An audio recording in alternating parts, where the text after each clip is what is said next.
Before we start, I want to say that only 1% of you are subscribed. Please subscribe because when we reach 1,000 subscribers, I will post a special video for you.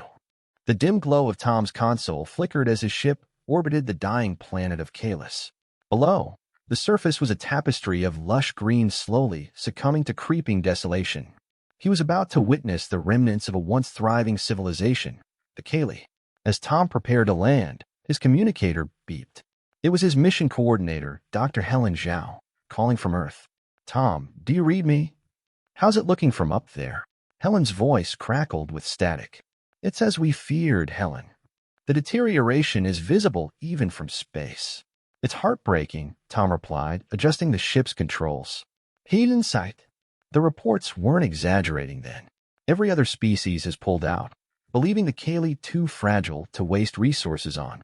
It's up to us now to document what's left and see how we might assist. Tom's ship touched down on the outskirts of a Kali village. The airlock hissed open, and he stepped out into a world of fading beauty. The village was quiet, eerily so. Structures that looked like they were grown rather than built dotted the landscape, intertwined with the dying flora. As he approached, a figure emerged from one of the organic buildings. It was a Kali, distinguishable by their slender form and luminescent skin, which shimmered with a subtle iridescence even in the dim light. "Greetings, I am Tom of Earth," he introduced himself, extending a hand hesitantly. The Kali paused, their large, opalescent eyes studying Tom before gently taking his hand. "Yamaili, welcome to Kalis, though it saddens me to receive a guest when our world is in such pain. I'm here to learn, to help if I can," Tom said earnestly. Meili nodded, a gesture that seemed universal. "Then I will share our story with you. Perhaps, in your records, our legacy will endure beyond the stars, even if our world does not." They walked through the village, Meili pointing out various plants that were crucial to their ecosystem. "Our bond with the planet is deep. These plants are our sustenance and our companions. As they perish, so do we." The others did not see value in preserving our way of life. Tom listened intently, recording everything on his handheld device. And no one tried to help. To save the plants, there were attempts, but as resources thinned, so did their patience. "We, the Kali, were left alone," Meili explained, their voice tinged with sorrow. Tom stopped to examine a wilting leaf, its vibrant colors muted and dull. "There's still hope. I've seen worlds revived. It's not just about resources, but about understanding and adapting. We humans aren't known for giving up." Meili looked at him, a flicker of something akin to hope in their eyes. "Perhaps you are what Kalis needs. An outsider's perspective. Let's work together, then. Show me your methods, teach me your needs, and I'll align them with what I know." "What Earth can offer," Tom proposed. "Very well, Tom of Earth. Let us start with the heart of Kalis, the groves of Aelum. It's where our connection to the planet is strongest." As they made their way to the groves, Tom felt a profound responsibility not just to his own kind, but to the Kali. Here, on this struggling planet, was a chance to prove that humanity could be a force for good in the cosmos. The journey ahead would be challenging, but Tom was ready to stand with the Kali, to fight for a future where no race would be left behind. Tom's second day on Kalis began under the pale light of the planet's twin moons, casting long shadows over the groves of Aelum, where he had agreed to meet Meili. The cool air was fragrant with the scent of exotic flora, the unique aromas both invigorating and calming. He was setting up his equipment for the day's research when he heard footsteps approaching. "Early riser, I see," came a voice behind him. Tom turned to see another human, clad in the rugged uniform of a botanist. The newcomer extended his hand. "I'm Dr. Eric Barnes, sent by Earth Command to assist in your efforts. Heard you could use an extra pair of hands." Tom shook his hand, relieved and surprised. "Absolutely, Eric. Glad to have you here. We're just about to dive into the heart of Kali ecology. Meili will be joining us shortly." Eric nodded, looking around with keen interest. "This place is something else. The bioluminescence last night was off the charts. I've got a few ideas about soil revitalization and plant treatment that might help." "That's exactly what we need. Innovative approaches could turn things around here," Tom replied, setting up the last of his gear. Meili arrived, moving with an effortless grace that seemed to harmonize perfectly with the natural surroundings. "Good morning, Tom, and this must be Dr. Barnes. Welcome to the groves." Today, we can start by showing you the core species integral to our ecosystem's health. The trio walked deeper into the groves, where Maley pointed out various species of plants, each appearing more unique than the last. Eric took samples carefully, examining their structures while discussing potential treatments. See this one here? Maley gestured to a towering plant with spiral leaves radiating a soft glow. It's one of the primary oxygenators but has been failing recently. Eric inspected the leaves with a portable scanner. Its cellular structure is deteriorating. I think a tailored microbe treatment could reinforce it, maybe even enhance its photosynthetic efficiency. Tom took notes, intrigued. Could we apply similar treatments to other species? That's the plan, Eric replied. But each species will need a customized approach. It's going to be a busy few weeks testing and applying these treatments. As they worked, Maley shared stories of Kaylee culture, their deep-rooted connection to the environment, and the rituals that define their daily lives. The conversation turned to the history of their planet, the impact of external forces, and their gradual abandonment. It's not just the physical environment that's been affected, Maley explained. It's our cultural spirit, our collective well-being. Without the groves, our cultural practices, our art, and our social structures weaken. Tom listened, deeply moved. Your connection to the environment is profound. It's more than survival. It's your identity, your culture. We have to consider this in our approach, not just saving the plants, but preserving your way of life. Eric nodded in agreement. Let's prioritize the most culturally significant plants first.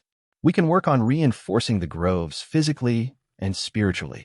The rest of the day was spent in intense collaboration. Tom and Eric collected data and samples, discussing various scientific and environmental strategies, while Maley provided insights into which plants were crucial to different aspects of Kaylee life. As the sun set, casting long shadows back toward the village, the three of them sat down near a gently glowing tree, reviewing the day's findings. We've made good progress, Tom said, looking over the notes. But it's just the beginning.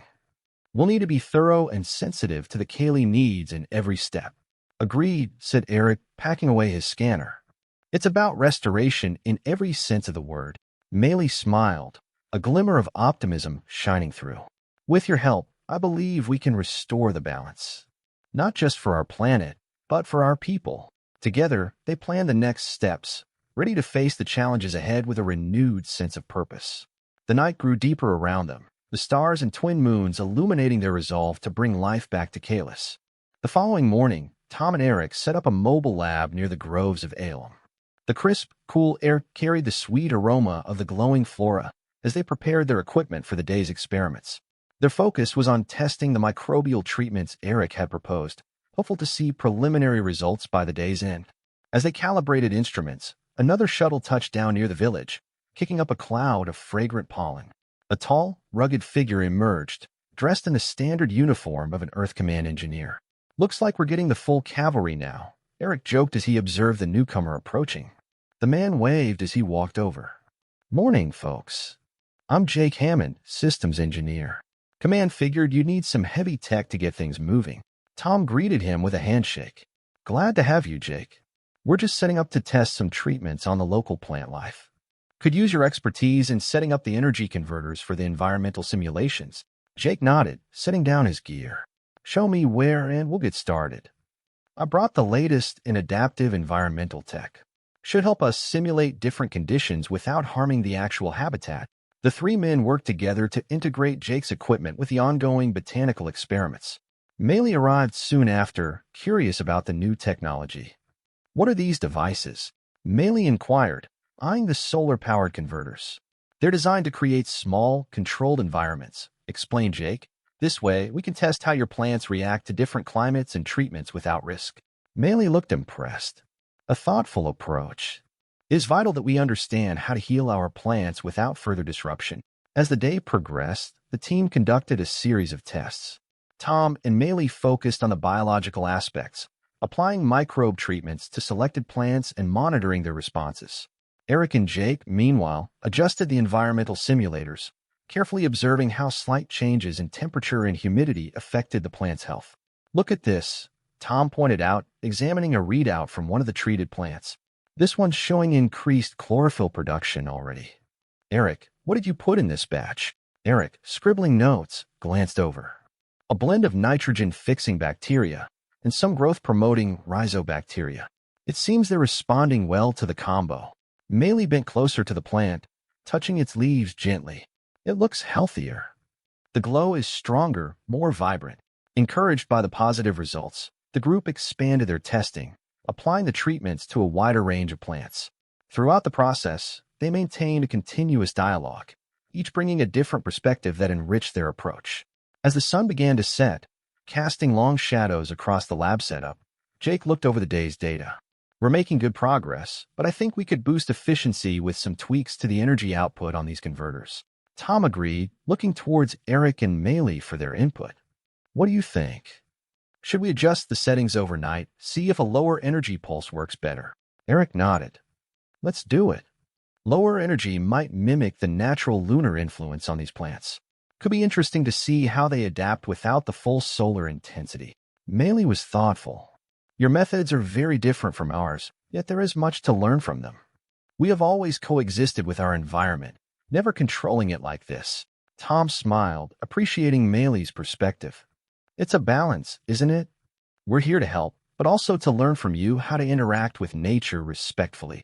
The team set up for the overnight experiment, adjusting their equipment under the starlit sky. As they finished, they sat back, looking at the field of glowing plants. Jake stretched his legs. It's more than just science, isn't it? Feels like we're helping to knit back together the fabric of a whole world. Eric clapped him on the back. That's the goal. Not just to repair, but to renew. To give back what's been lost. The team ended the day with a shared sense of accomplishment and a deeper understanding of the challenges and possibilities that lay ahead. Their collaborative efforts were not just changing the landscape around them, but also building a foundation of mutual respect and learning between humans and Kaylee. The early morning sun filtered through the canopies of the groves of Alum, casting dappled shadows on Tom, Eric, and Jake as they prepared for another day of fieldwork. The air buzzed with the energy of collaboration and the promise of new discoveries. Maylee joined them, carrying a digital slate filled with data from the overnight experiments. Good morning, everyone. The preliminary results from the low-energy trials are quite promising, Maylee announced, handing the slate to Tom. Tom scrolled through the data, nodding with satisfaction. Looks like the plants are responding even better than we hoped. This could really help in accelerating the restoration process. Eric leaned over to take a look. These recovery rates are impressive. The microbial treatments are adapting well to the environmental mods Jake set up. Jake, who was busy calibrating a solar panel, looked up and grinned. Glad to hear my tweaks are paying off. Let's scale this up and see if we can replicate these results across a broader area. The team divided tasks. Tom and Maylee would continue monitoring the treated plants. Eric was set to prepare additional microbial formulas, and Jake would oversee the expansion of the environmental control grid. As they worked, Tom and Maylee discussed the cultural significance of each plant species. This one, Maylee pointed to a small, luminescent shrub, is used in many of our ceremonies. It's essential not only for its beauty, but for its unique fragrance during the blooming cycle. Tom made careful notes on his device. It's crucial we prioritize these culturally significant plants. Restoring them first not only supports the ecosystem, but also helps reinforce the community's identity and traditions. Meanwhile, Eric mixed nutrients and bacteria in a portable biolab setup, his brow furrowed in concentration. Jake joined him, handing over a custom-engineered dispenser. Here, use this to apply the treatments. It's designed to distribute more evenly, minimizing disturbance to the soil. Perfect, thanks, Jake. Precision is key in making sure we get just the right concentration, Eric replied, loading the dispenser with his latest batch of microbial treatment. As the morning progressed, the group convened to review their progress and plan their next steps. The atmosphere was one of easy camaraderie and mutual respect, punctuated by lively discussion and shared enthusiasm for the task at hand. Jake, looking at the broader grid setup, suggested a new idea. What if we integrate a feedback loop into the grid? It could adjust the environmental settings automatically based on the plant's responses. More efficiency, less manual tweaking. Tom liked the sound of that.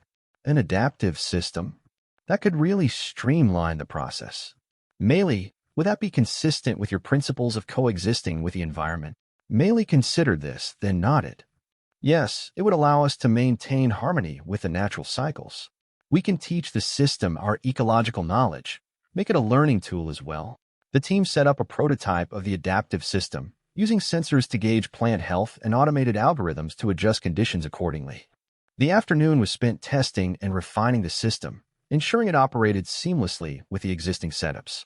By the time the sun began to set, the prototype was functioning beyond their expectations. They gathered around the monitoring station, watching as the system made subtle adjustments to the environmental controls, perfectly in sync with the needs of the plants. "This is teamwork at its best," Eric said, clapping Jake on the shoulder.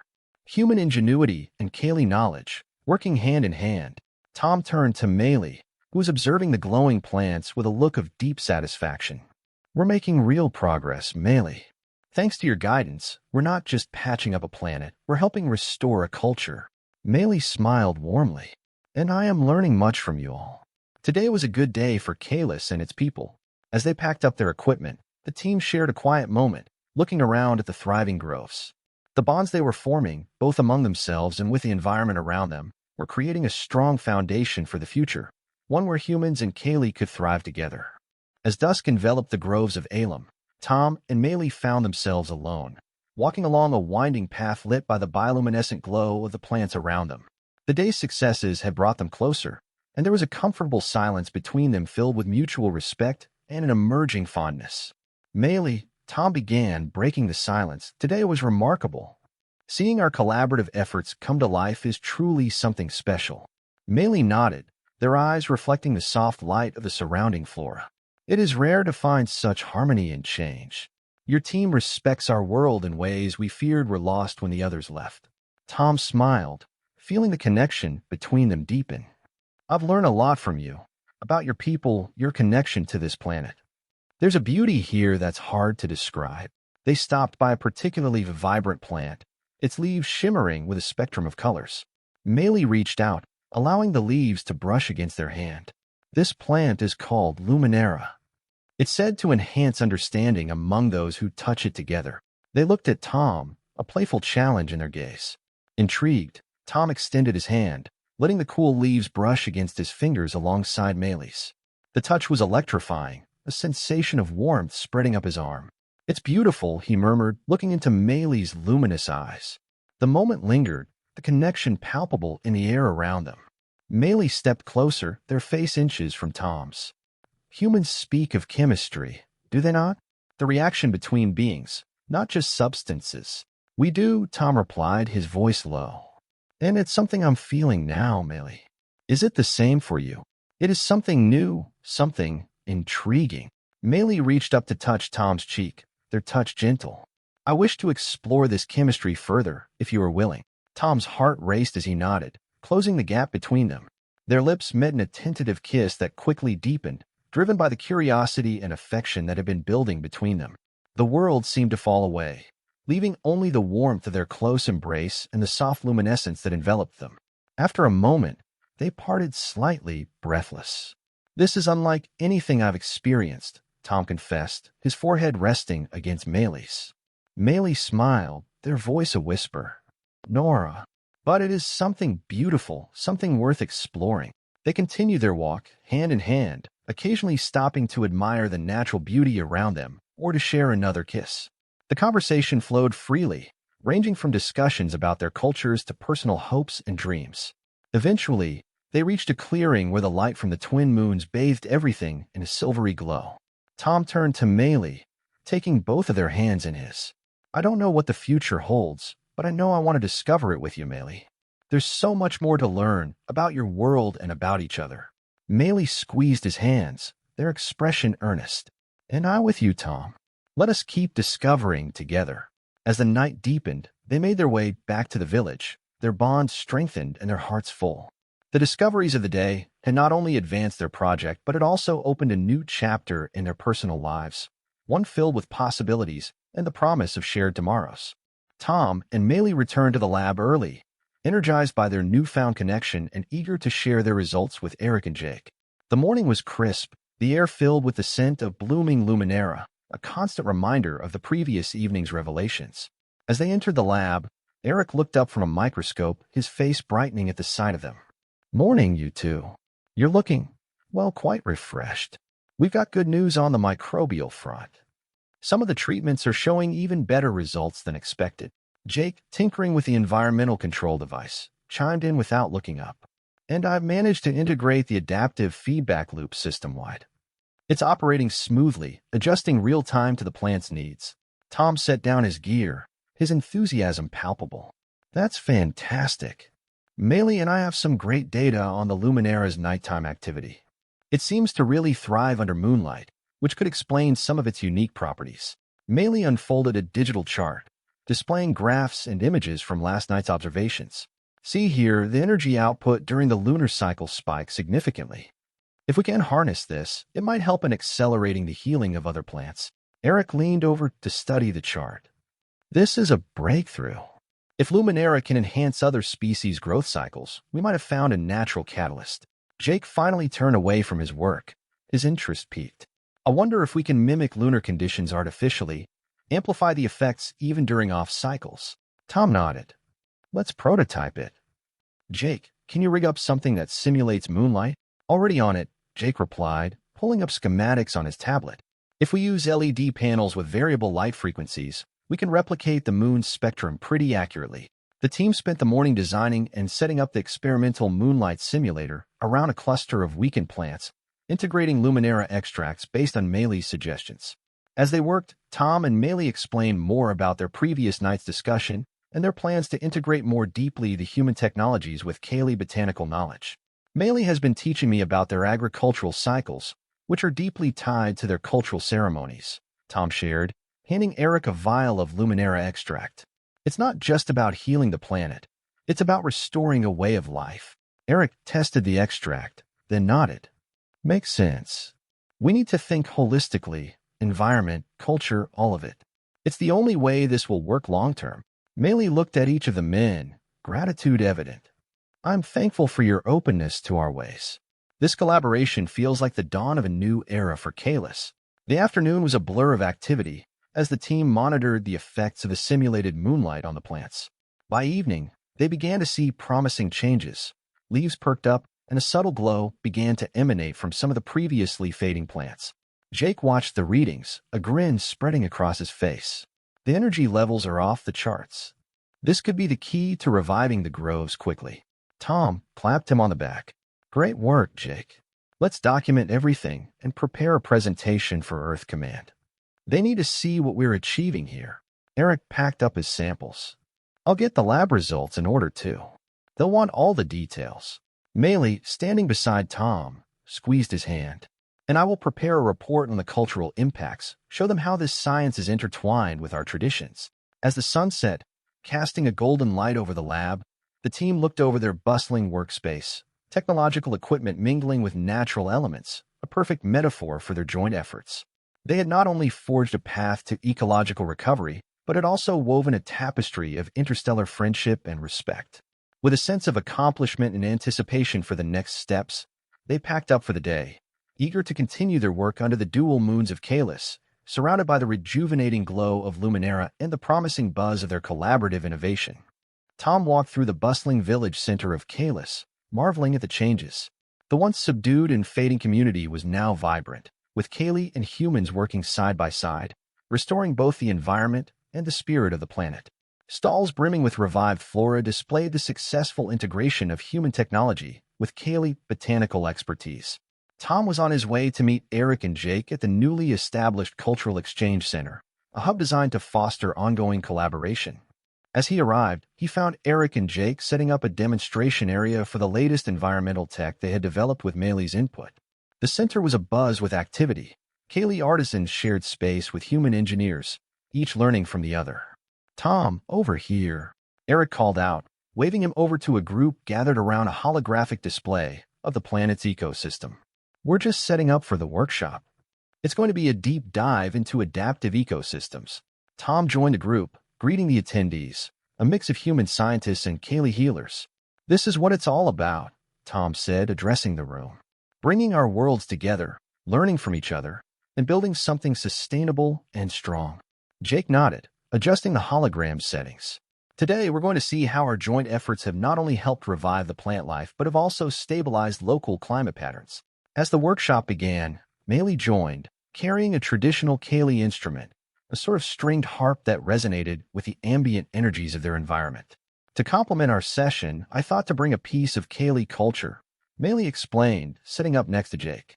This instrument is tuned according to the growth rhythms of our plants. It reflects the health of our ecosystem.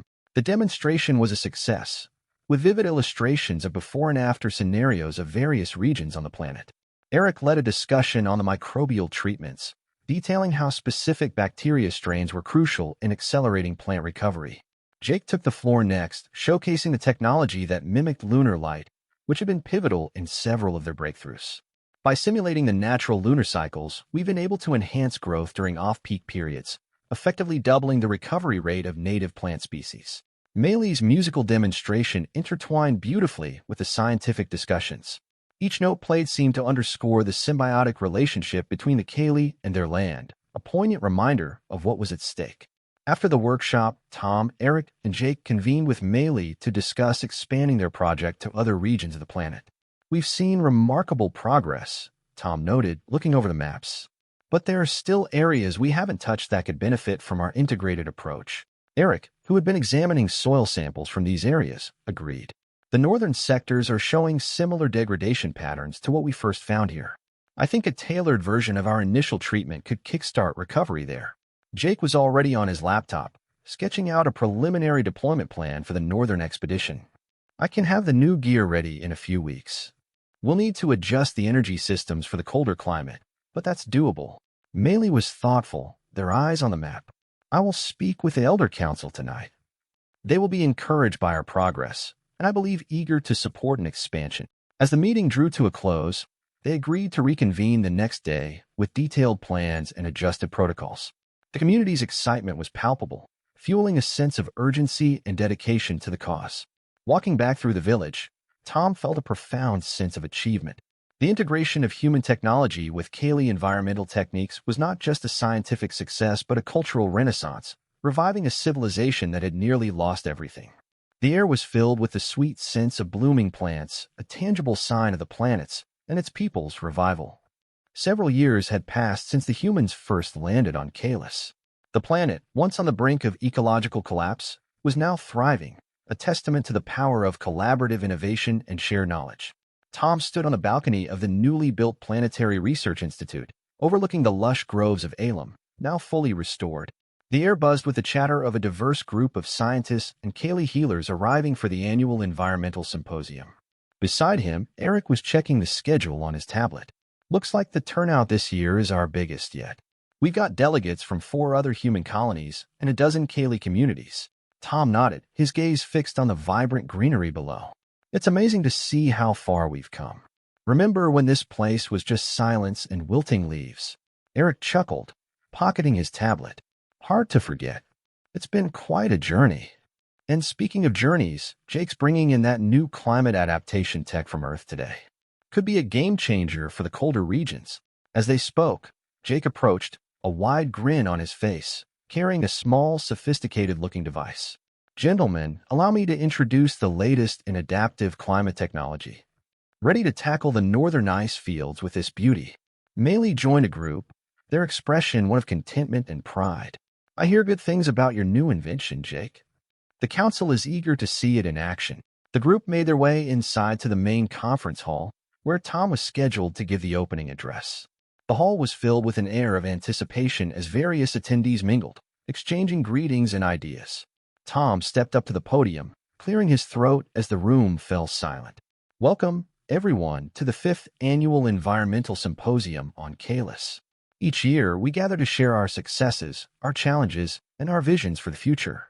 This event is a celebration of our collective efforts to not only save a planet, but to ensure its flourishing across generations. The audience erupted in applause, their enthusiasm echoing off the walls of the spacious hall. Tom continued, our work here on Kalis is a shining example of what can be achieved when diverse species work together towards a common goal. We have turned the tide on environmental decay and created a sustainable model that is being replicated across other worlds. After the address, the symposium broke into smaller sessions. Tom, Eric, and Jake attended various presentations, contributing their insights and learning from the experiences of others. Meili, meanwhile, led a workshop on the integration of traditional Kali healing practices with human technology, a popular session that drew a curious and enthusiastic crowd. As the day wound down, the group reconvened outside, near the Luminera plant that had been the symbol of their initial bonding years ago. The plant was now part of a larger grove, each glowing softly in the twilight. Jake placed his hand on the trunk of the Luminera. You know, every time I touch this plant, I'm reminded of how it all started. Our experiments, our hopes, and that first breakthrough. Eric nodded in agreement. It's more than just a plant now. It's a symbol of our unity, our friendship, and our future.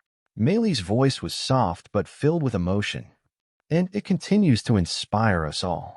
The music of the Luminera, now heard across worlds, tells the story of a people once on the edge of extinction, now thriving through the bonds of unity and the courage to embrace change. As night fell, the group stayed, talking and sharing stories under the starlit sky, the bioluminescent glow of the Luminera casting a gentle light over them. Their conversation lingered on the past but looked forward to the future, a future they had built together on a foundation of respect, innovation, and an unyielding commitment to the planet and its people.